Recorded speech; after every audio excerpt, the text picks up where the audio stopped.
하나님 말씀 마태복음 7장 21절에서 23절입니다. 신약성경 마태복음 7장 21절에서 23절, 저와 여러분이 천천히 한 목소리로 합독합니다. 나더러 주여 주여 하는 자마다 다 천국에 들어갈 것이 아니요 다만 하늘에 계신 내 아버지의 뜻대로 행하는 자라야 들어가리라. 그날에 많은 사람이 나더러 이르되 주여 주여 우리가 주의 이름으로 선지자 노릇하며 주의 이름으로 귀신을 쫓아내며 주의 이름으로 많은 권능을 행하지 아니하였나이까 하리니, 그때에 내가 그들에게 밝히 말하되 내가 너희를 도무지 알지 못하니 불법을 행하는 자들아 내게서 떠나가라 하리라. 아멘. 자, 6월 8일, 다음 달 6월 8일이 성령 강림절입니다. 오순절이죠. 부활이 이제 지난주에 있었었고요. 부활 주일부터 시작해가지고 50일째 되는 날을 성령 강림절, 오순절로 구약에서 하나님의 여호와의 절기, 하나님의 절기로 지켜왔습니다. 그때는 이제 맥주 감사절이라고 그랬죠. 맥주 감사절. 맥주절이 두 번 있었는데요. 예수님께서 십자가 못 박히시고 난 지 3일 만에 있었던 그때가 부활절인데, 그때가 이제 초실절이라 해가지고 보리를 거두는 시기였고, 또 부활 후 이제 그 초실절부터 시작해가지고 50일째 되는 날이 이제 맥주 감사절 77절에서 77, 49 이렇게 해가지고 그때가 이제 맥주 감사절, 오순절, 이때는 보리가 아닌 밀을 수확하는 시기거든요. 이제 이 오순절은 굉장히 중요합니다. 굉장히 중요한데요. 구약에서 여호와의 절기가 7개 절기가 있는데, 유월절, 무교절, 그리고 초실절, 즉 부활절, 이것은 봄의 절기고요. 봄의 절기.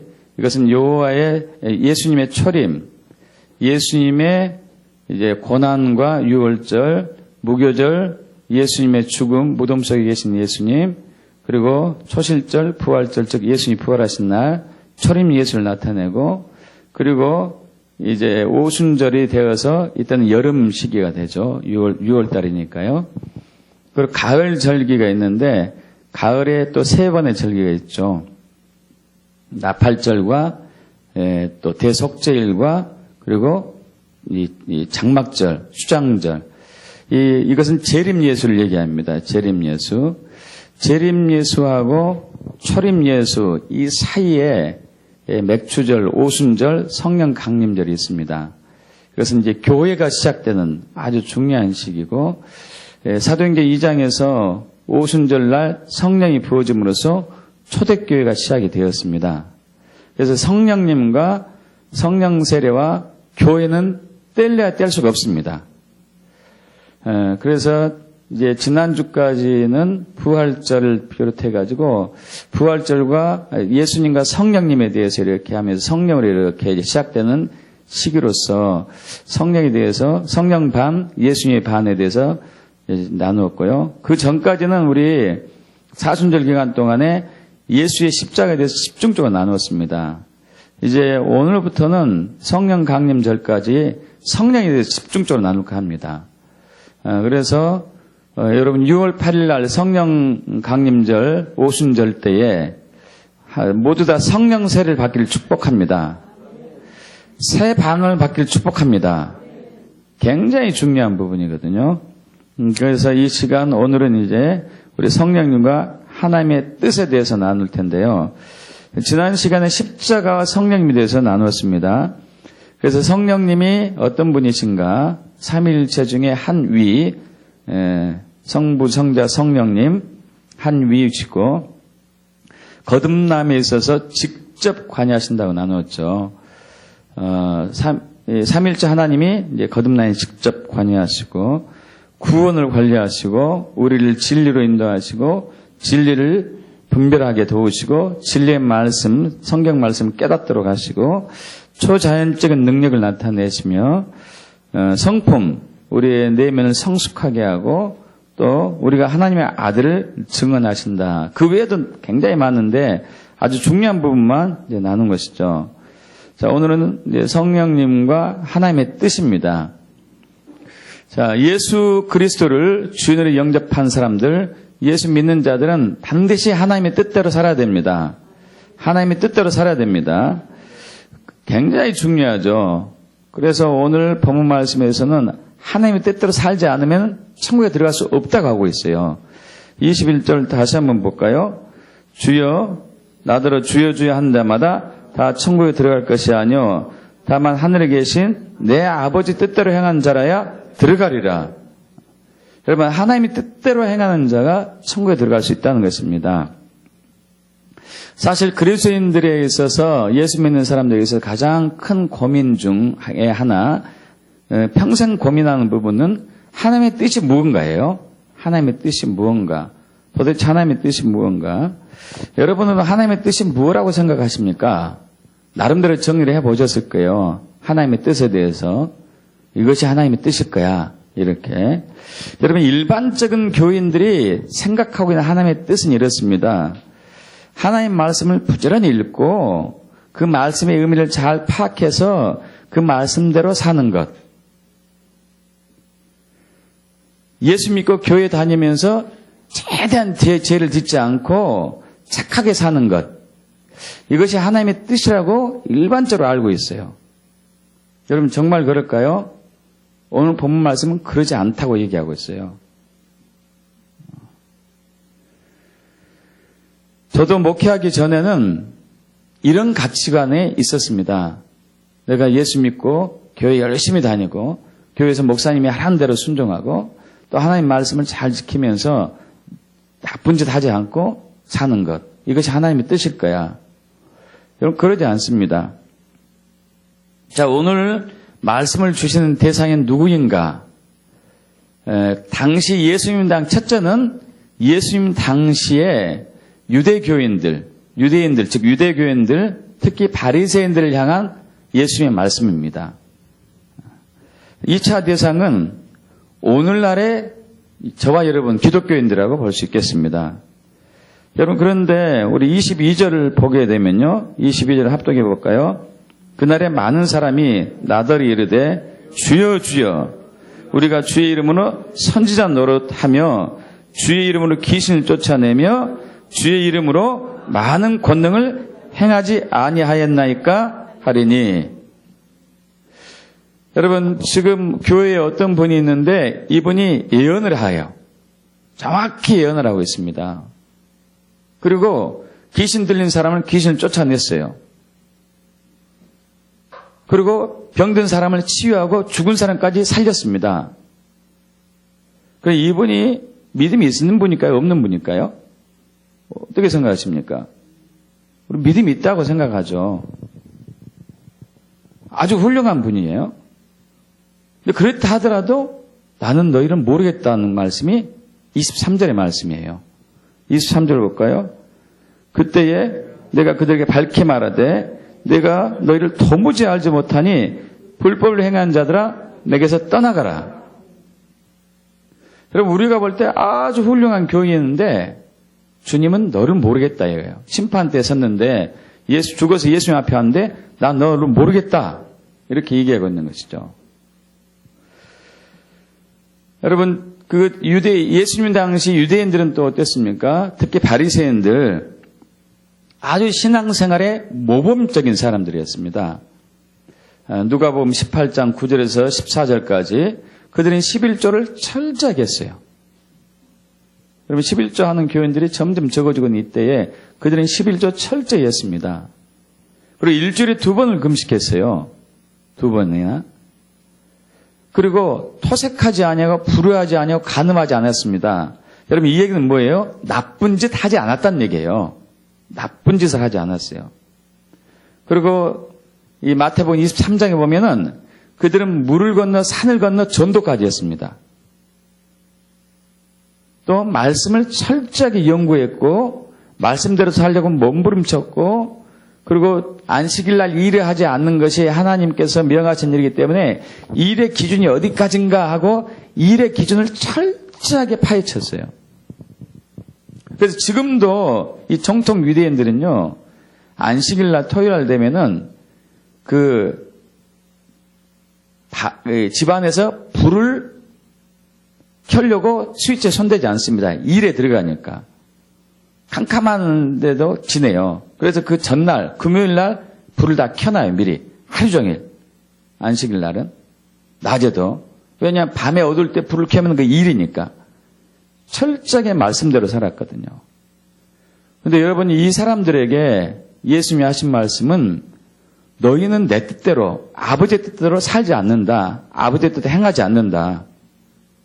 그래서 너희들은 불법을 행하는 사람들이기 때문에 천국에 들어갈 수 없다고 얘기하고 있어요. 여러분, 혼돈이 옵니다. 우리에게 혼돈이. 바리새인들처럼 철저하게 하나님 말씀대로 살고 착하게 살고 그리고 11조 잘하고 전도 많이 하고 기도 많이 하고 말씀도 암송했던 사람이 천국에 못 들어갔어요. 또 예언도 하고 능력도 행하고 그리고 귀신도 쫓아낸 능력 있는 그리스도인이 천국에 못 들어갔어요. 그 이유는 하나님의 뜻대로 행하지 않았기 때문에.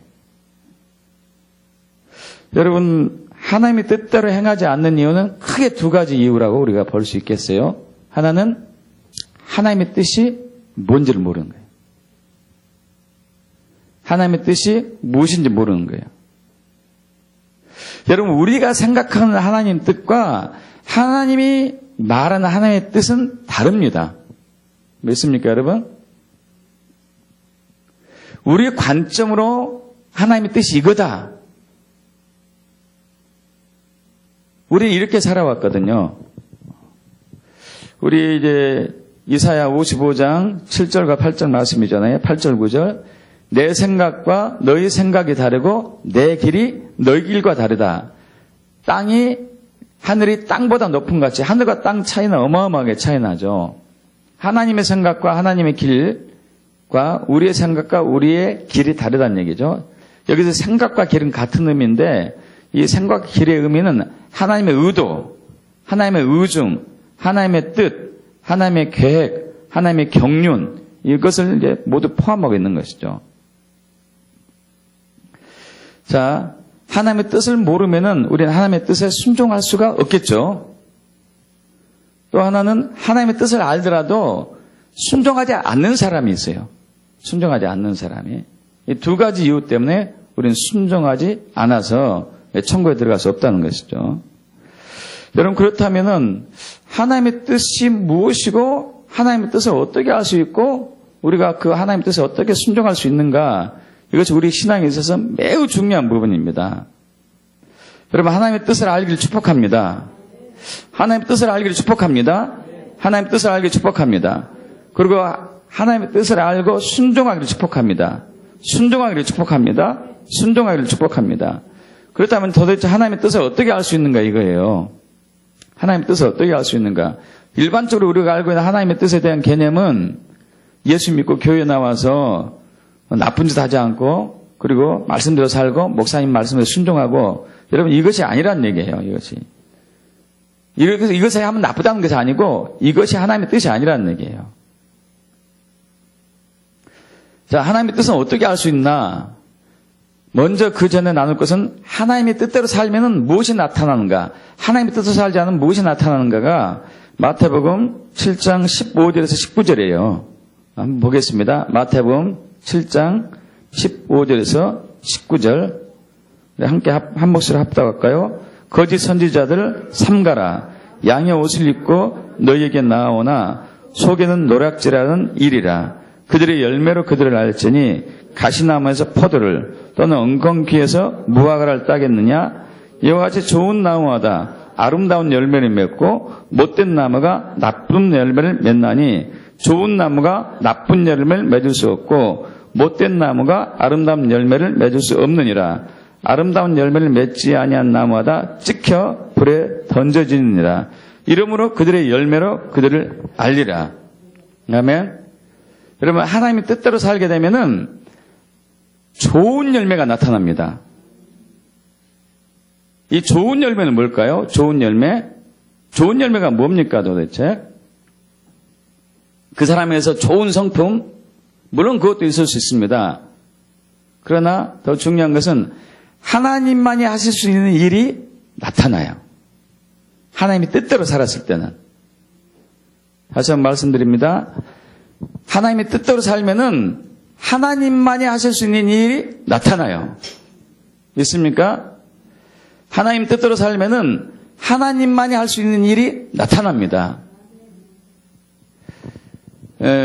2007년도 우리 열방선교회 그 여름 집회 때, 물론 이제 그거 말고도 많이 있었지만 강력한 이제 역사가 그때 있었었는데요. 그때 30년 동안 정신병원에 있었던 그 환자가 치유를 받았습니다. 제가 목회하기 전에 이제 환자를 치유하는 이제 직업을 가진 사람으로서 가장 어려웠던 부분 중에 하나가 정신질환들이었어요. 고쳐지지가 않더라고요. 물론 병원 약을 먹으면은 이제 그 억제만 되는 것이지 그 치유가 안 되는 것이거든요. 진짜 치유라는 것은 약을 먹고 나서 치유가 되어서 약을 끊어서 옛날처럼 돌아가는 게 진짜 치유라는 기준으로 볼 때 그 치유가 되지 않더라고요. 한약을 해도 치유가 되지 않고 뭐 도저히 치유가 안 돼요. 여러분 30년 된 정신질환 환자가 그분의 지능은 3살 지능이에요.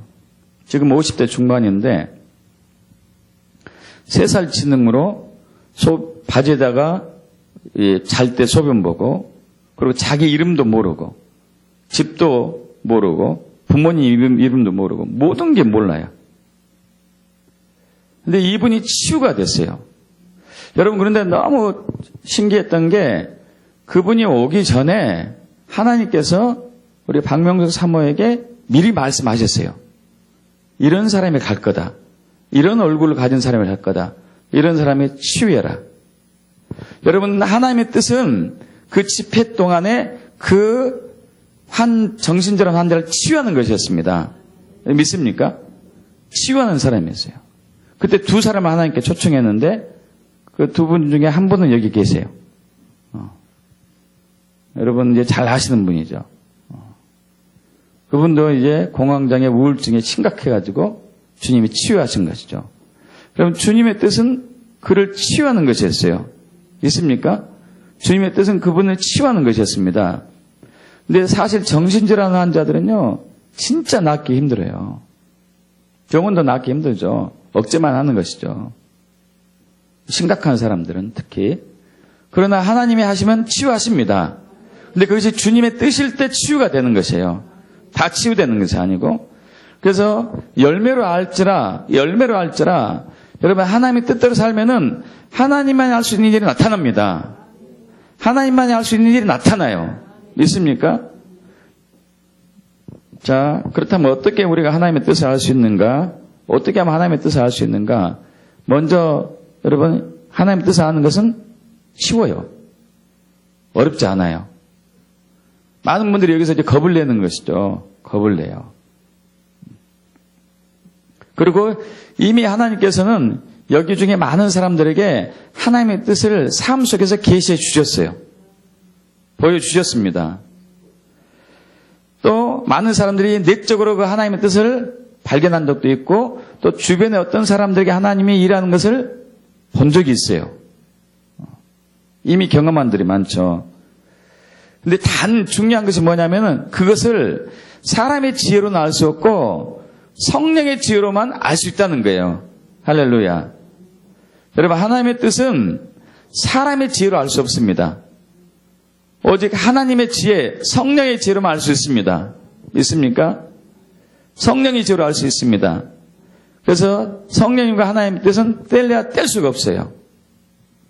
우리 여기를 접어두고 고린도전서 2장 1절로 가겠습니다. 2장 1절로.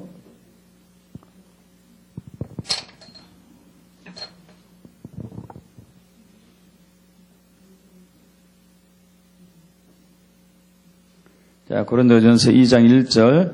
제가 읽습니다. 형제들은 내가 너에게 나가 하나님의 증거를 말할 때 지혜의 아름다운 것으로 아니하였나니 내가 너희 중에서 예수 그리스도와 그가 십자가에 못 박히신 것 외에는 아무것도 알지 않기로 작정하였습니다. 내가 너희 가운데 거할 때 약하고 두려워하고 심히 떨었노라. 내 말과 내 전도함에 설득력있는 지혜 말로 하지 아니하고 다만 성령의 나타나심과 능력으로 하여 너희 믿음의 사람의 지혜 있지 아니하고 다만 하나님의 능력이 있게 하려 하였노라. 여러분, 이 부분 지난 주간에 나눴습니다. 사도 바울이 복음을 전하러 다니고 있습니다.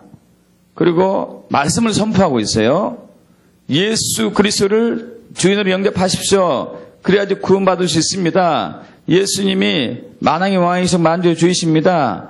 여러분, 천국이 반드시 있습니다. 구원받으세요. 예수 믿고 이렇게 선포하고 다녔습니다. 그런데 이 말을 할 때 자신의 지혜로 하지 않았다는 얘기예요.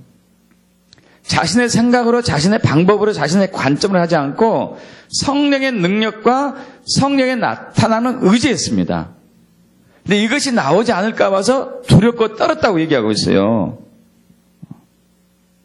3절 보면은 내가 너희 가운데 거할 때 약하고 두려워 심히 떨었노라. 여러분, 우리는 전도에 대한 부담이 있어가지고 믿지 않는 영혼들에게 예수를 전합니다. 근데 두렵고 떨리는 것은 있어요. 근데 사도 바울의 두렵고 떨리는 것과 우리의 두렵고 떨리는 건 달라요. 우리의 두렵고 떨리는 것은 저 사람이 매몰차게 거절하면 어떡하지? 어려운 말 나한테 물어보면 어떡하지? 이런 두렵고 떨리는 의미예요.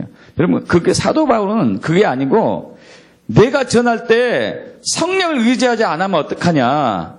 성령이 나타나지 않으면 어떡하냐? 내 지혜로 하지 않고 성령의 지혜로 해야 할 텐데 이것 때문에 두렵고 떨었다는 얘기예요. 그래서 예수 믿는 사람들이 사도 바울이 성령을 의지하지 않고 얼마든지 사도 바울은 머리가 좋기 때문에 자기의 설득력 있는 말로 그 사람을 예수 믿게 할 수 있습니다. 그러나 이것은 사람의 지혜로 예수 믿는 것이기 때문에 그것은 진짜 믿음이 아니고 성령의 역사해가지고 그분에게 예수님이 성령을 증거해서 성령님이 예수님을 증거할 때 그 사람이 성령을 통해서 예수를 알게 되고 마음으로 주님을 영접하는 것이 진짜 믿음이다. 여러분 믿습니까? 성령이 역사하지 않는 믿음은 없습니다. 성령이 역사해야지만이 그분이 예수를 알 수 있어요. 우리 지혜로, 우리 머리로 예수를 알지 못해요. 성경 읽어도. 성령이 역사해야 됩니다. 믿습니까, 여러분? 성령이 역사해야 돼요. 근데 사도 바울은 그것이 안 될까 봐서 두렵고 떨리는 거예요. 근데 그 성령이 나타나면은 신납니다. 그래서 놀라운 기적과 이사가 나타나기도 하고 사람들이 때로 예수를 믿는 거예요. 집단으로. 할렐루야. 자, 그런데 그것으로 끝나는 게 아니고 6절부터 하나하나 이제 살펴보겠습니다. 그러나 우리가 온전한 자들 중에는 지혜를 말하노니 이는 이 세상의 지혜가 아니요 또 이 세상에 없어질 통치자들의 지혜도 아니요. 여러분, 이 지혜를 하나님의 뜻이라고 할 수도 있고요. 하나님의 경륜, 하나님의 이제 계획 이렇게 얘기할 수 있겠습니다. 폭넓게 얘기하면은. 자, 그런데 이것이 사람의 지혜가 아니고 세상의 지혜도 아니고 똑똑한 사람, 박사학위 몇 개 가지고 있는 사람들의 지혜가 아니라 생각이 아니라 이제 7절로 또 넘어가죠. 그 하나님의 지혜와 차원이 다른다는 것이고 7절로 오직 은밀한 가운데 있는 하나님의 지혜를 말하는 것으로서 곧 감추어졌던 것인데 하나님이 우리의 영광을 위해 만세전에 미리 정하신 것. 여러분, 만세전에 정하신 것이 뭐죠? 바로 하나님의 뜻이고 하나님의 계획이고 하나님의 경륜입니다. 믿습니까, 여러분? 하나님의 뜻과 하나님의 계획과 하나님의 경륜은 하나님의 플랜은 만세전에 하나님이 이미 다 계획을 해놓으셨어요. 믿습니까, 여러분? 근데 이것을 감추어 주셨어요. 감추어 넣었습니다. 감추었어요. 감추어졌기 때문에 감추어진 비밀을 풀기 전에는 누구도 알지 못해요. 자, 그래서 8절, 이 지혜는 이 세상의 통치자들이 한 사람도 알지 못하였나니 만약 알았더라면 영광의 주를 십자가에 못 박지 아니하였으리라. 여러분, 하나님의 지혜를 하나님께서 풀어줘가지고 사람들에게 이 지혜를 알게 했다면, 하나님의 뜻을 알게 했다면 예수님의 십자가에 못 박을 수가 없었다는 얘기죠. 그러나 그 지혜를 모르니까, 그 뜻을 모르니까 예수님이 이 땅에 오신 목적도 모르고 왜 왔는지도 모르고 그분이 예수인지도 모르고 메시아인지도 모르니까 그냥 십자가에서 못 박혀 죽인 거예요. 이단으로 정죄해가지고. 자, 9절. 기록된 바 하나님이 자기를 사랑하는 사람들 위하여, 사랑하는 자들 위하여 예비하신 모든 것은 눈으로 보지 못하고 귀로 듣지 못하고 사람의 마음으로 생각지도 못하였다 함과 같으니라. 여러분, 하나님의 뜻, 하나님의 경륜, 하나님의 계획, 하나님의 지혜는 우리의 눈과 우리의 귀와 우리의 생각과 우리의 마음과 우리의 지성으로 알 수 없다는 얘기예요. 믿습니까, 여러분? 하나님의 계획, 하나님의 뜻, 하나님의 경륜, 이것은 우리 능력으로는 알 수 없습니다. 다만 어떻게 알 수 있는가? 10절, 오직 하나님이 성령으로, 함께 합독해 볼까요? 10절, 11절, 오직 하나님의 성령으로 이것을 우리에게 보이셨으니 성령 모든 것, 하나님의 깊은 것까지도 통달하시느니라. 사람의 일을 사람의 속에 있는 영 외에 누가 알리워? 이와 같이 하나님의 일도 하나님의 영 외에는 아무도 알지 못하느니라. 자, 하나님의 뜻을 알 수 있는 분이 유일하게 한 위가 있는데 그 성령 하나님이십니다.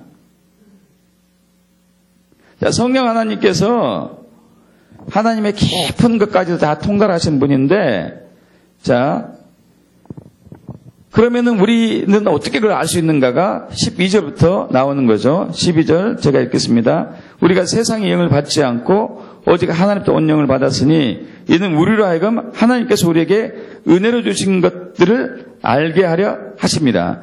우리가 이것을 말하거니와 사람의 지혜가 가르친 말로 아니하고 오직 성령께서 가르친 것을 하니 영적인 일은 영적으로 분별하느니라.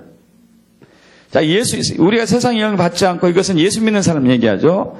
예수 믿는 사람들은 하나님부터 온 영을 받았기 때문에 성령 하나님이 마음에 거하고 새 영을 받았기 때문에 성령 하나님께서 성부 하나님이 가지고 있는 만세전에 세운 그 하나님의 뜻과 계획과 경륜을 가지고 있는 그 성령 하나님이 우리의 영에게 알려주실 때 우리가 알 수 있다는 거예요. 할렐루야. 여러분 믿습니까? 자, 14절. 자, 합독합니다. 육에 속한 사람은 하나님의 성령의 일들을 받지 않으니 이는 그것들이 그에게는 어리석게 보이며 또 그는 그것들을 알 수도 없나니 이러한 일은 영적으로 분별되기 때문이다.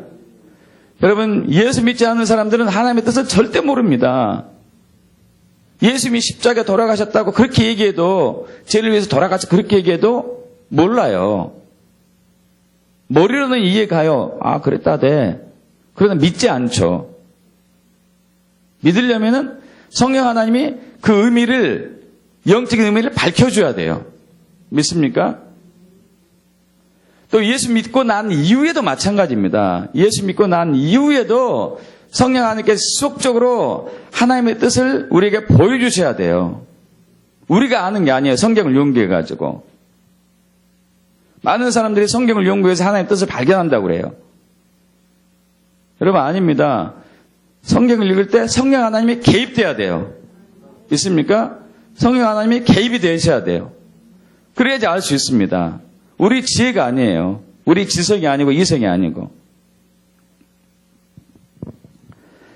그래서 하나님께서는, 성령 하나님께서는 성부 하나님의 뜻을 개인적으로 우리에게 비춰주시기 시작합니다. 자, 여기 적어두시고 우리 요한복음 16장 12절과 13절 보겠습니다.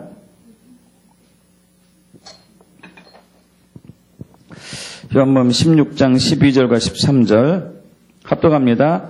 내가 아직도 너에게 이를 것이 많으나 지금은 너희가 감당하지 못하리라. 그러나 진리의 성령이 오시면 그가 너희를 모든 진리 가운데로 인도하시니 그가 스스로 말하지 않고 오직 들은 것을 말하며 장래 일을 너희에게 알리시리라. 할렐루야. 예수님께서 제자들에게 마지막 설교를 하시면서 내가 이제 간다. 그러나 가는 것으로 끝나는 게 아니고 보혜사 성령, 진리의 성령 너에게 보낸다. 그 진리의 성령 오면은 내가 너에게 분부한 모든 것을 가르쳐 다 생각나게 하고 기억나게 할 것이다. 그것뿐만 아니라 장래일도 알게 할 것이다. 하나님의 뜻도 알게 할 것이다. 하나님의 경륜도 알게 할 것이다. 하나님의 플랜도 알게 할 것이다. 성령님께서 하나님의 뜻을 알게 하신 것이죠. 자, 사도 바울이 대표적인 예죠. 대표적인 예예요. 사도 바울은 사도행전 9장에 보면은 당시 예수님이 이제 부활 승천하시고 예수의 제자들이 그리스도인들이 예수님을 따라다니면서 복음을 전하기 시작합니다. 그러니까 유대교인들을 비롯한 바리새파, 사두개파, 이런 장로들, 서기관들, 이런 대제사장들이 예수 믿는 사람들을 잡고 옥에 가두고 죽이기 시작했어요. 이때 제일 앞장선 사람이 청년 사도나 그때는 바울이 아니었죠. 사울이었죠. 사울. 여러분, 이 사울이라는 청년은요, 정말 신실한 청년이었습니다. 우리 관점으로 봤을 때는. 그는 바리새파 중에서 바리새파예요. 가말리의 후손. 이 정통 유대교 흐름을 타고 아주 좋은 가문에서 태어났고 공부를 많이 한 사람입니다. 성경 박사입니다. 근데 자기가 볼 때 예수는 이단이에요. 예수 믿는 사람들은 죽여야 될 이단이고 그래서 실질적으로 잡고 죽이고 다녔어요. 유대에게 이스라엘 내에서만 하는 것이 아니라 다른 나라까지 갑니다. 이제 얼마나 열성입니까? 유대교를 지키기 위해서. 그것이 하나님의 뜻인지 아는 것이죠. 하나님의 뜻인지 알았어요. 그런데 다메섹으로 가는 그 도중에 예수를 만나요. 성령께서 예수를 보여주신 것이죠. 여러분, 그런데 같이 갔던 사람들은 보지 못했습니다. 사도 바울만 봤어요. 예수를. 거기서 곧그러지고 예수를 주로 영접하죠. 그리고 그는 눈이 멀게 되고 3일 후에 아나니아에서 뜨게 되지만 여러분, 그리고 그가 예수를 믿고 난 이후에 완전히 바뀌어서 예수를 믿는 사람을 죽이러 다니는 것이 아니라 예수를 전하기 시작했습니다. 여러분, 이것은 누구의 역사죠? 성령님의 역사예요. 성령님의 역사. 성령이 역사하지 않았다면 사도 바울은 계속 예수 믿는 사람 죽이고 다니다가 결국엔 지옥에 갔을 거예요. 하나님의 뜻을 이루지 못했으니까. 그러면 하나님의 뜻은 그가 예수 믿고 예수를 전하는 것이었습니다. 특히 이방인들에게. 그래서 사도 바울은 이걸 성령의 조명 가운데 발견했어요. 저도 개인적으로 마찬가지입니다.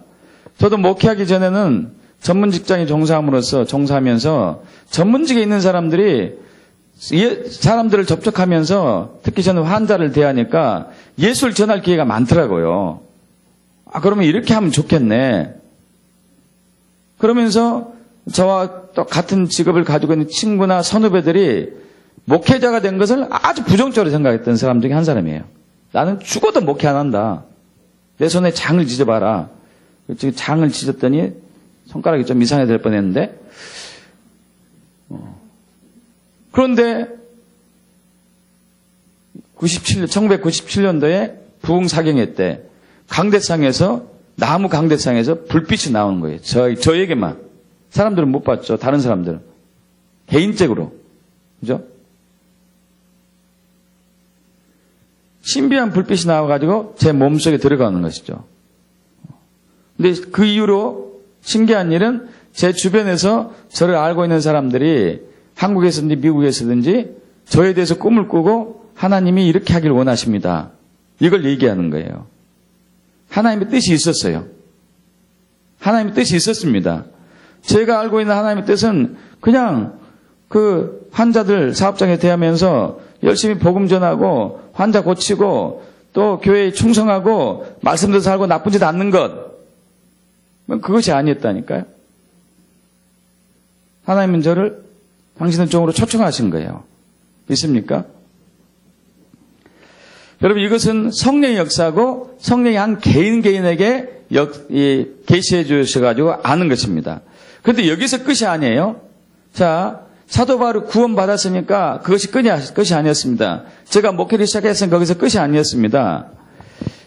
사도 바울에게 너 이제 예수 믿고 구원받았으니까 너 이제 다시는 예수 믿는 사람들 죽이지 말고 그냥 착하게 살아라 이것이 아니었죠.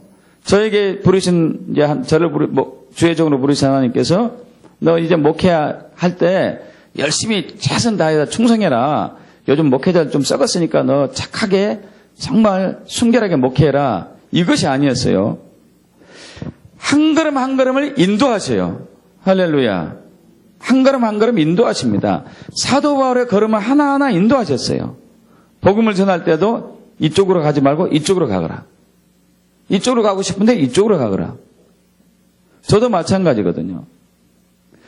교회를 이렇게 구로에서 처음에 시작하면서 이렇게 하면 잘 될 것 같은데 안 되더라고요. 이것도 해도 안 되고 저것도 해도 안 되고. 여러분 교인 숫자는 늘어났습니다. 교회 수가 성장한 게 아니라 제가 원하는 것은 뭐였냐면은 사람들이 변화되는 것이었습니다. 사람들이 변화되는 것을 원했는데 도대체 사람은 변화되지 않고 교회 숫자는 늘어나는데 사람은 변화되지 않아요. 고민이 생겼어요. 이게 뭔가 잘못됐다 이게. 뭐가 잘못됐느냐. 왜 잘못됐느냐. 막 그렇게 기도하는데 하나님이 두 가지 성령께서 말씀하셨어요. 하나는 네가 네 안에 생명이 없다. 예수 믿지 않는 거라네. 네가 예수를 처음에 믿었을지 모르겠지만은 이제는 네가 나를 믿지 않는다. 여러분 예수를 믿는다는 것은 하루하루 예수를 따라가는 것을 얘기해요. 믿습니까? 성령을 따라가는 것을 얘기해요. 하나님은 하루하루 우리에게 가야 될 길을 비춰주십니다. 믿습니까, 여러분? 하루하루. 그래서 성령님과 동행하는 삶이 되죠. 우리는 그것도 꼭 관계없어요. 그냥 내가 착하게 나쁘지도 않고 그냥 말씀대로 살면 되지. 그것이 아니라니까요. 주님은 우리에게 하루하루 주께서 가르쳐주신 그 길대로 따르면서 순종하기를 원하고 있어요. 여러분 그때마다 역사가 일어납니다. 그때마다 역사가 일어나요. 여러분 스미스 위겔스 워슨 목사 오래전에 돌아가셨잖아요. 영국의 위대한 사도 중에 한 분. 이분이 오늘날 이렇게 했는데 서재실이 있는데 갑자기 성령이 감동하셨어요. 그래가지고 수키로 떨어진 먼 곳에 공원으로 가래요. 공원으로. 그래서 이분 순종해서 갔습니다. 순종해서 가서 딱 앉아있는데 너에게 청년을 붙여줄 거다. 그랬습니다. 그랬더니 웬 이제 청년이 거기 있는 거예요. 자리에 앉았죠. 같이. 자리에 앉았는데 얘기를 이제 조금씩 나누다 보니까 이 청년이 어떤 청년이냐면은 이제 그 시점으로 마감을 해서 자기는 죽으려고 결심했던 청년이었어요.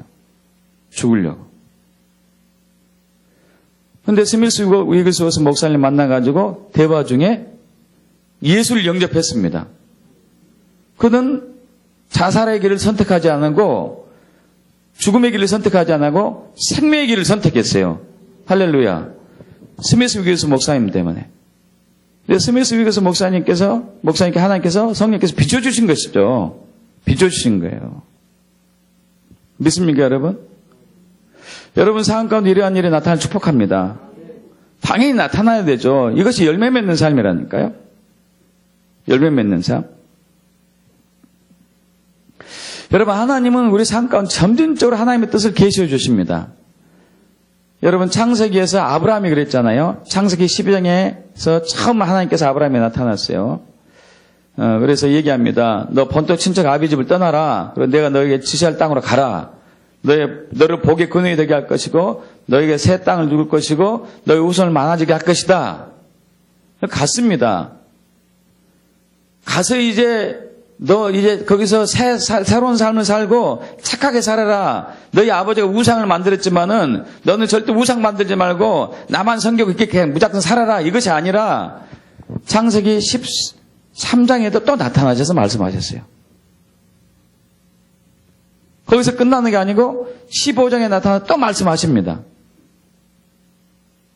그때 왜 나타나셨냐면은 후손을 하늘의 별처럼 바다의 모래처럼 많아지게 한다고 했는데 자녀가 한 명도 없거든요.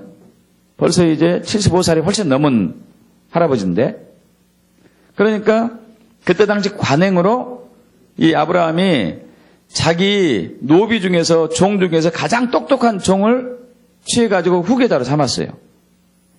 여러분 이제 일본 같은 경우 지금도 그러잖아요. 자기 자녀 중에서 자녀가 없거나 어떤 이제 뭐 음식점, 특히 음식이 발달했는데 뭐 우동의 대가다. 근데 자녀가 없어요. 그러면 직원 중에서 가장 똑똑한 사람에게 이것을 물려줘요. 이게 자기 후계자로 하고. 여러분 4,000년 전에도 그랬습니다. 그때는 더 많이 그랬죠. 그런데 하나님께서 창세기 15장에 나타나셔가지고 아니다. 네 몸에서 날짜가 니시다 그랬어요. 너희 후손이 될 것이다. 그런데 아브라함이 이걸 믿습니다. 80살이 넘은 노인네가 믿어요. 그래서 하나님이 이를 의로 여기죠. 여러분 하나님의 뜻이 나타날 때는 그것이 이루어질 것을 믿는 것이 믿음이에요. 그리고 순종하는 것이 믿음이거든요. 그래서 아브라함이 정리를 해버립니다. 아, 다메섹 사람 엘리에셀은 내 후계자가 아니다. 정리를 해버렸어요. 이거 순종한 거죠. 그런데 이제 또 고민이 생깁니다. 그래도 자녀가 없어요. 내 몸에서 날짜가 내 후손이라고 하는데 어떻게 할까 고민하는 중에 아내 사레가 얘기하죠. 사라 전에 사레니까. 아, 그 첩을 드립시다. 그리고 아내가 몸쪽으로 들인 첩 하가를 주어서 후계자를 보게 합니다. 여러분 이것은 어떻게 보면 하나님의 방법인 것 같은 생각이 들었어요. 왜냐하면 자기 쓰니까요. 그래서 그것을 잘 기르고 있습니다. 10몇 년이 지났어요. 창세기 17장에 가니까 99세 때 또 나타나셨어요. 그래서 하나님이 말씀하십니다. 너희 후손이 엄청나게 많아질 것이고 네가 보고 있는 이 땅을 다 너에게 줄 것이고 너는 또 복의 근원이 될 것이고. 그러자 아브라함이 한 얘기가 있어요. 내 후손은 이스마엘입니다. 그러자 하나님께서 아니다. 너희 부부를 통해서 날짜가 너희 후손이다 얘기해요. 그래서 할례를 행하라고 그러죠. 여러분 이것을 믿습니다. 또 99살 된 할아버지가 믿어요. 믿고 이스마엘을 정리해요. 여기 이스마엘 정리하기 쉽지 않았거든요. 10몇 년을 길렀는데 정말 눈에도 아프지 않을 자기 친아들인데 정리를 하는 거예요. 정리를.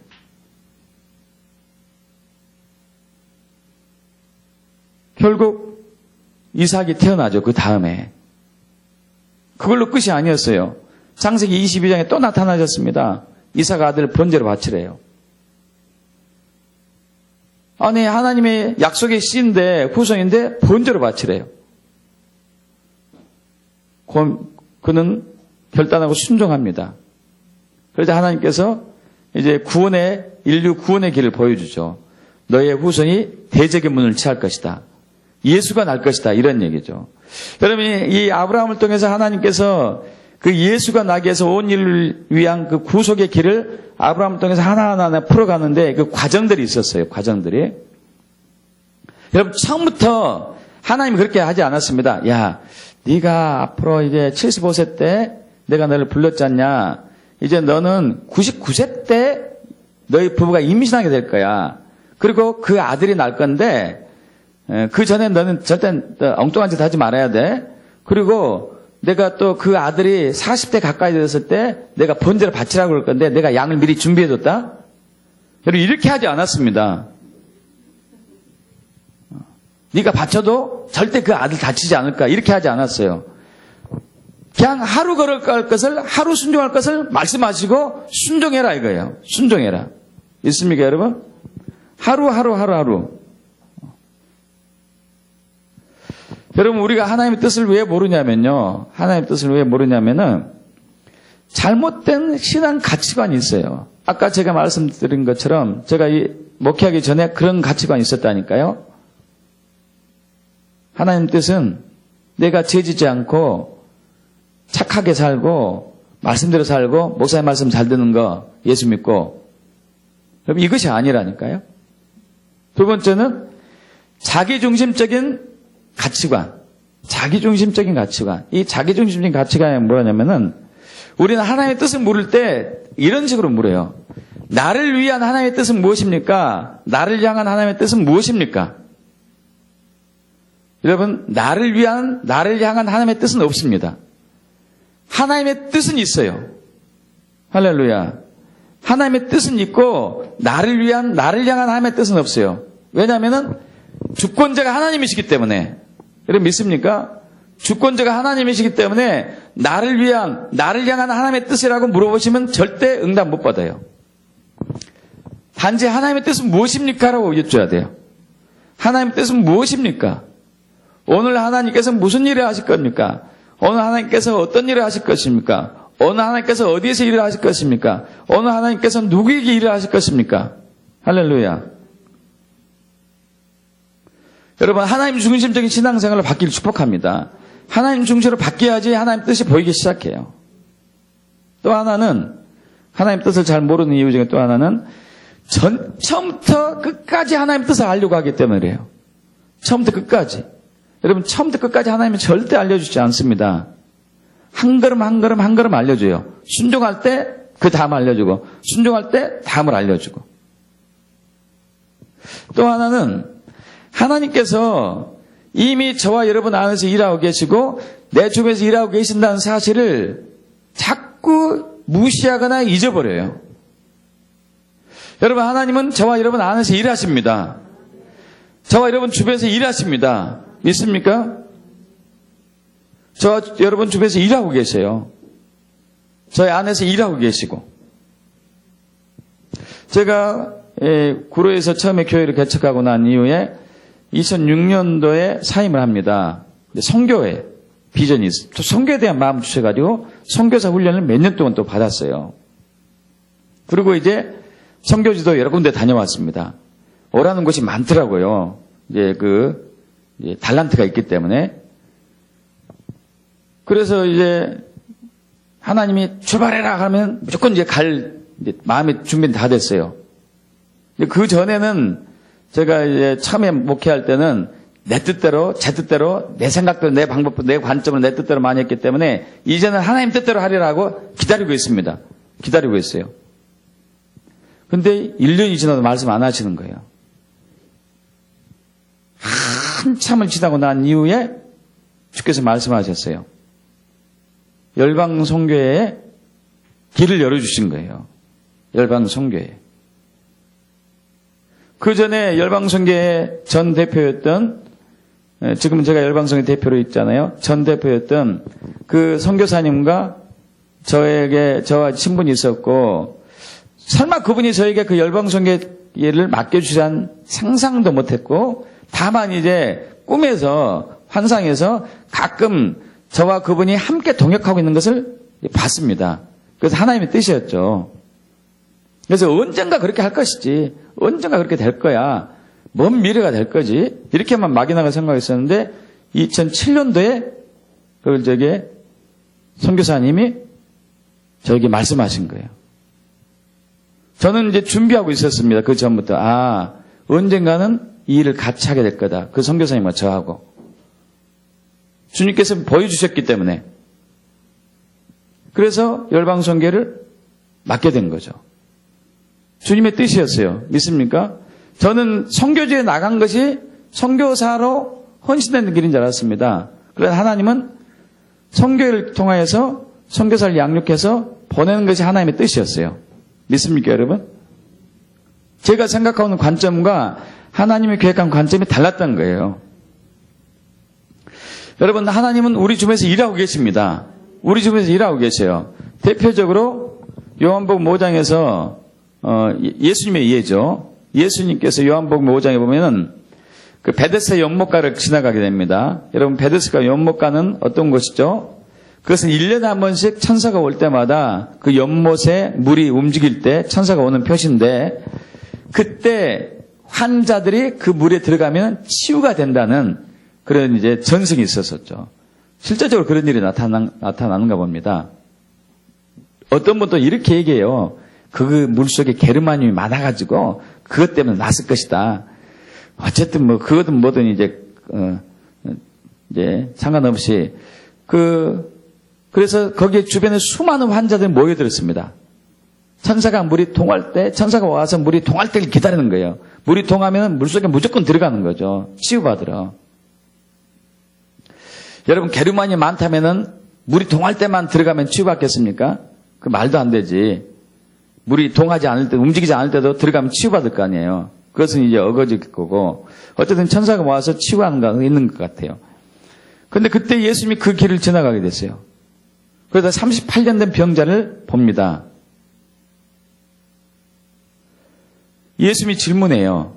네가 낫고자 하느냐? 여러분, 그 베데스다 연못 주변에 38년 병자 한 사람만 있었을까요? 아닙니다. 엄청난 많은 사람이 있었어요. 엄청나게 우글우글 환자들이. 근데 그 사람한테만 물어봤어요. 왜 그 사람한테 물어봤죠? 다른 사람 다 놔두고. 왜냐하면 하나님이 그분 안에서 일했기 때문에. 그분 안에서 일했기 때문에. 그래서 네가 자리를 들고 일어나 걸어가라 해서 그 사람이 자리를 들고 일어나서 걸어갑니다. 물속에 들어가지 않고 치유를 받았어요. 근데 이것을 본 유대교인들이, 바리새인들이 그 사람을 책망합니다. 야, 안식일 날 왜 일하냐? 왜 들것 들고 들어가냐고, 걸어가냐고, 왜 일하냐고. 나에게 이렇게 명한 사람이 있었다. 누구냐? 예수다. 그래서 예수님께 와서 이제 예수님을 막 책망하죠. 왜 이런 일을 안식일 날 하느냐?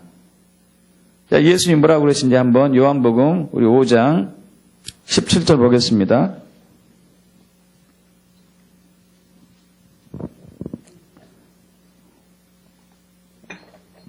합독합니다.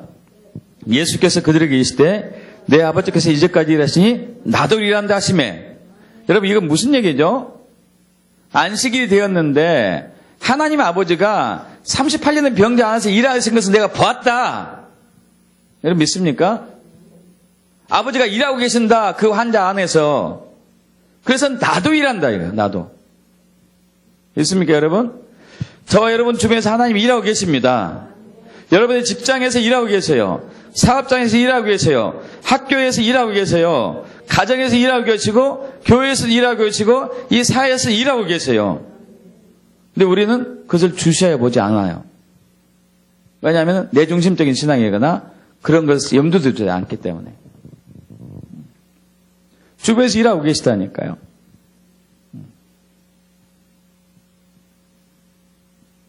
예수님 봤습니다. 예수님 어디를 갈 때마다 하나님이 어디서 일하시는가, 무슨 일을 하시는가 항상 보고 다니셔요.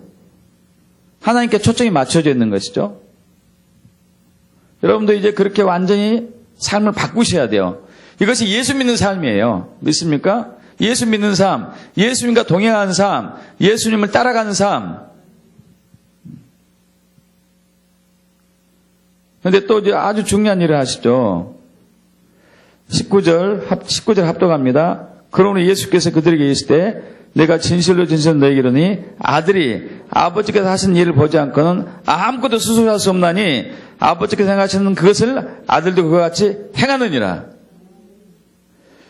여러분 예수님은 스스로 아무것도 할 수 없다고 얘기하고 있습니다. 여러분 그분이 스스로 아무것도 할 수 없으신 분이십니까? 아니죠. 얼마든지 할 수도 있었는데 하지 않으셨어요. 왜냐하면 그것은 하나님의 일이 아니었기 때문에. 하나님이 일하시는 것을, 성부 하나님이 일하시는 것만 바로 하나님의 일이었기 때문에. 그래서 그분은 아무것도 하지 않으셨어요. 하나님 일할 때 보고 있는 것이죠. 그러면 하나님께서 자기의 일을 아들에게 보이셔요. 그러면 예수님 믿음으로 순종하는 것이죠. 여러분 우리 이제 사도행전 3장에 보면은 사도행전 2장에서 성령세를 받고 난 12제자들 중에 베드로하고 요한이 성전 이제 예루살렘 성전에 기도하러 올라갑니다. 그들은 하루에 3번에서 7번 기도했거든요. 기도하러 올라가고 있는데 나면서부터 안전병이 된 자가 성전 미문이라는 문에 앉아서 구걸을 하고 있습니다. 구걸을 하는데 한 푼 주십시오 이거지. 한 푼 주십시오. 여러분 근데 그때 여러분 잘 아시다시피 베드로하고 요한이 그 사람을 이렇게 세웠는데 이렇게 세우기 전에 아주 중요한 것을 했어요. 보겠습니다. 우리 사도행전 3장 보겠습니다.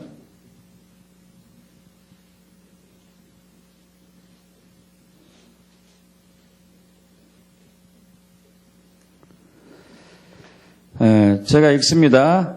제9시 3장 1절 제9시 기도 시간에 베드로와 요한이 성전에 올라갈새 나면서 못 걷게 된 이를 사람들이 메고 오니 이는 성전에 들어가는 사람들에게 구걸을 하기 위하여 날마다 민문이라는 성전 문에 두는 자라. 그가 베드로와 요한이 성전에 들어가려 함을 보고 구걸하거늘. 자, 4절 합독합니다.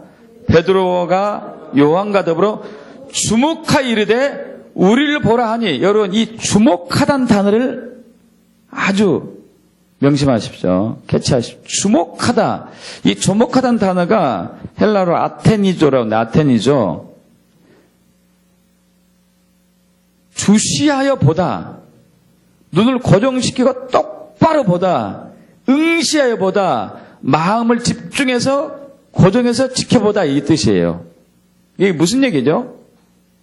하나님이 그 안에서 일하는 것을 보기 시작했어요. 할렐루야. 하나님이 안전뱅이 안에서 일하는 것이 보이기 시작했다는 얘기예요. 그래서 진짜인가 아닌가 보고 있습니다. 보고 있어요. 그러자 어떻게 해가죠?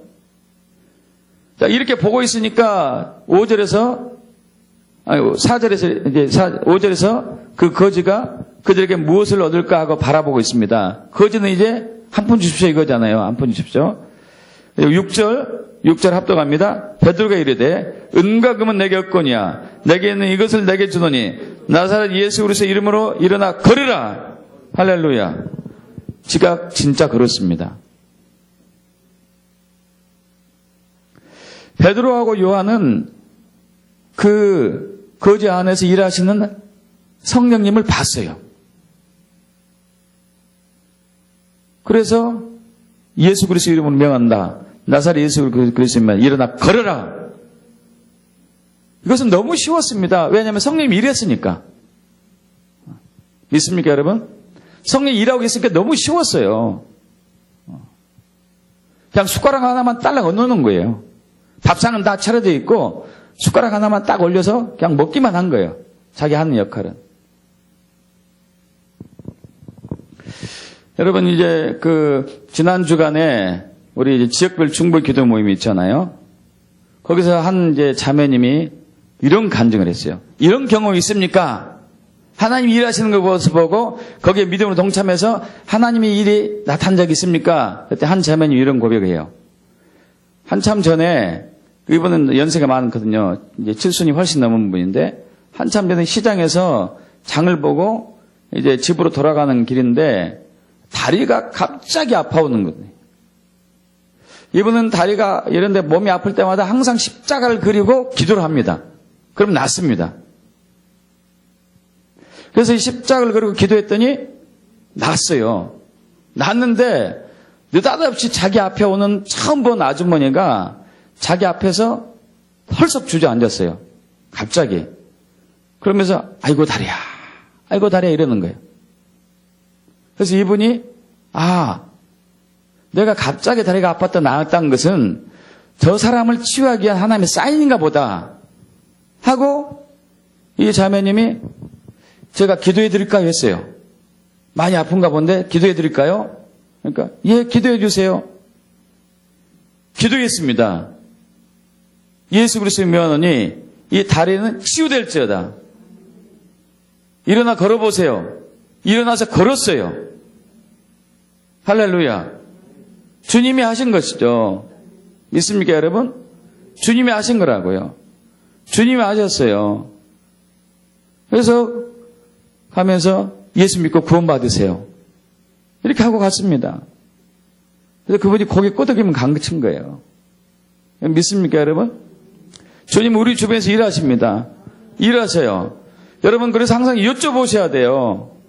여러분 사업장에서 일하세요. 여러분 또 가정에서 일하세요. 여러분 또 학생들 학교에서 일하세요. 직장에서 일하세요. 여기에 아버지에 관심이 없으니까 그냥 지나치는 거예요. 지나쳐요. 여러분, 이런 사람은 하나님의 뜻대로 살지 않아요. 자기 뜻대로 사는 거예요. 자기 뜻대로. 그래서 이런 분은 천국에 들어갈 수 없다는 얘기죠. 여러분, 예수 믿는 것은 내 뜻대로 살지 않고 하나님 뜻대로 사는 것을 포함합니다. 믿습니까? 예수님을 주인으로 섬긴다는 것은 이제 내가 나의 주인이 아니라 예수님이 주인이기 때문에 예수님을 철저하게 따르는 것을 포함한다고요. 할렐루야. 믿습니까, 여러분? 이런 경우는 있죠. 그것이 하나님의 뜻인지 아닌지 어떻게 알 수 있습니까? 그래서 두 가지로 우리는 검증해 봐야 되겠죠. 첫째는 말씀과 일치하는가. 이 성경 말씀과 일치하는가. 여러분, 병자를 고치는 것이 성경 말씀과 일치합니까? 일치하지 않습니까? 일치하죠. 또 두 번째는 하나님의 성품과 일치하는가. 여러분, 병자를 국류로 보는 게 하나님의 성품입니까? 아닙니까? 일치하죠. 또 어떤 분은 지난주에 이런 간증을 해요.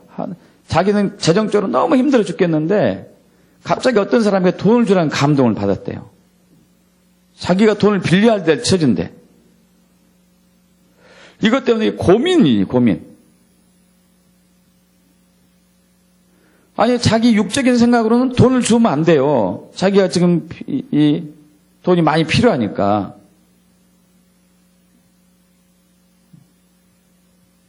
여러분, 하나님의 뜻일까요, 아닐까요? 하나님의 뜻이죠. 자기 생각과 다르거든요. 하나님의 생각과. 여러분, 그분이 갈등하고 있다고 그러더라고요. 그래서 순종하십시오. 순종하면 하나님 경험할 수 있습니다. 있습니까? 순종하면 하나님 경험할 수 있어요. 여러분, 하나님의 뜻은 성령님만이 아십니다. 있습니까? 성령님만이 아셔요. 우리는 몰라요. 성령님이 우리 예수 믿는 우리에게 하나님의 뜻을 계시해 주세요. 그럼 우리의 영이 알아요. 자, 그렇다면 어떻게 이러한 삶을 살 수 있는가? 여러분, 성령님과 친해지십시오. 성령님과 친해지세요. 성령님과 친해지기 축복합니다. 이제까지 우리는 성령 하나님 무시해 왔어요. 경홀히 여겨오고 제한적으로 여겨오고 좀 이제 성령 하나님을 존중히 여기는 부분은 능력의 하나님으로만 알고 있어요. 여러분, 아닙니다. 성령님은 인격체세요. 할렐루야. 인격체세, 인격체. 그래서 우리 야고보서 4장 4절 있잖아요.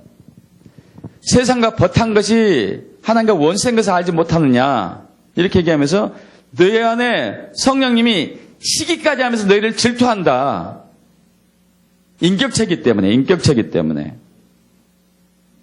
인격체가 아니고 그냥 능력만 있다면 질투할 수가 없죠. 그죠? 질투할 수가 없어요. 내가 돈을 사랑하든지, 다른 여자를 사랑하든지, 세상을 사랑하든지, 나를 사랑하든지 질투할 리가 없습니다. 능력만 주세요. 능력만 있으면 되니까. 그런데 그분의 인격체이기 때문에 저와 여러분이 하나님보다, 예수님보다, 성령보다 다른 것을 사랑하면 질투하세요. 믿습니까, 여러분? 그분이 인격체죠, 인격체. 그래서 성령님과 친해지는데 인격적으로 친해지셔야 돼요. 할렐루야. 인격적으로 친해지셔요. 성령이 반드시 계시고 우리 안에서 역사하시고 우리와 함께 하시고 우리 안에서 하나님의 뜻을 계시해 주시고 우리와 사랑의 관계를 맺기를 원하세요. 할렐루야. 있습니까? 자, 그래서 성령과 친해지는 것은 그분을 인격체로 대하시고 그분과 개인적으로 친해지시면서 예수의 이름을 항상 높이는 거죠. 예수 이름을. 우리 요한복음 16장 14절에 그가 내 영광, 성령님이 내 영광을 나타낼 것이다. 내 것을 가지고 너에게 알릴 것이다. 우리가 예수 이름을 높일 때 우리가 아까 찬양과 경배했습니다. 찬양과 경배가 참 깊이 이제 임재 속에서 찬양과 경배를 하는데 예수 이름을 높일 때 성령이 오시는 거예요. 할렐루야. 믿습니까? 예수 이름을 높일 때 그 찬양과 경배를 많이 해야 돼요. 많이. 어떤 분들은 우리 교회 예배가 길다고 그래요.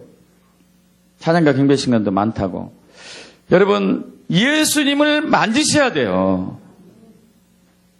길고 짧고 문제가 아니라 예수를 만드셔야 돼요. 예수를. 성령이 오셔가지고 예수를 우리가 온전히 높일 때 성령이 역사하세요. 할렐루야. 믿습니까? 또한 말씀을 깊이 사모하면서 그 말씀 안에서 예수를 만나기를 사모할 때, 원할 때 성령이 역사하십니다. 성령은 예수를 증거한 진리의 영이기 때문에. 그러면 이제 우리의 영이, 우리 안에서 성령님이 활발하게 움직여요. 여러분 성령의 진동을 느끼신 분들은 그걸 느껴요. 아랫배에서 훈훈한 따뜻한 기운이 움직이는 거, 팔딱팔딱 뛰는 거. 성령이 역사할 때 손바닥에 훈훈한 기운이나 손등의 어떤 느낌이나 짜릿짜릿한 손바닥의 느낌이나 발바닥 혹은 이런 부분들이 느낌으로 오죠. 성령이 움직일 때. 그러면 우리의 영이 예민해지기 시작해요. 우리의 영이 예민해지기 시작하면은 주변에서 일하시는 하나님이 보이기 시작합니다. 할렐루야. 하나님의 뜻이 분별되기 시작해요. 믿습니까? 그때 우리는 믿음으로 이제 조정하는 거예요. 내가 저 사람을 치유를 해 말어. 감동은 치유라는 감동을 주시는데 워낙 고질병이에요. 안 나면 어떡하지? 괜히 창피만 당하면 어떡하지? 아까 그 자매님, 느닷없이 길거리 털썩 다리 아파서 주저앉는 사람, 제가 기도해 줄까요? 안 나면 어떡하지? 괜히 이 말했다가 말을 할까 말까. 여러분 아닙니다. 믿음으로 순종하는 것이죠. 믿음으로. 그러면은 하나님 크게 일이 나타나요. 하나님 크게 일이 나타나면은 이것이 열매가 돼가지고 하나님이 영광 받으시죠. 그러지 않겠습니까? 그 사람이 느닷없이 다리가 나왔어요. 다리가. 예수님을 기도하니까. 그분이 누구에게 감사하겠습니까? 하나님께 감사하는 거죠. 하나님이 영광을 받으시는 거죠. 믿습니까, 여러분? 여러분 삶 속에 이런 것이 나타나면 축복합니다. 나타나지 않았다면 오늘부터 나타나기를 기대하면서 기도하십시오. 도대체 여러분을 통해서 주변이 사람들이 감사합니다. 하나님이 진짜 계시네요. 이것이 열매라니까요. 이것이 선한 열매예요. 선한 열매. 이것이 없는 분들은요. 이제 여러분의 신앙의 가치관을 바꾸셔야 돼요.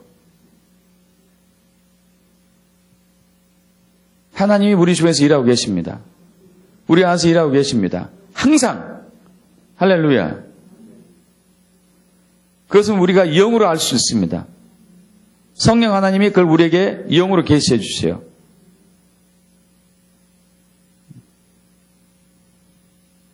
그래서 우리가 믿음으로 순종하면은 하나님의 뜻을 이룰 수 있습니다. 열매가 나타나는 거죠. 열매가 많아지면은 아버지께서 영광을 받으실 것이다. 요한복음 15장 8절에 있습니까, 여러분? 하나님은 이를 위해서 우리를 초청하셨습니다. 이를 위해서 우리를 부르셨어요. 이를 위해서 우리를 이끄셔요. 할렐루야. 여러분, 하나님의 뜻은 반드시 이루어집니다. 저와 여러분이 믿음으로, 바른 믿음으로 삶을 살게 되면 이루어지는 것이죠. 여러분의 중심적인 신앙생활을 내려놓으세요. 나를 위한, 나를 향한 하나님의 뜻은 없습니다. 그냥 하나님의 뜻만 있어요. 내가 삶을 조정해서 주님께 가야 돼요.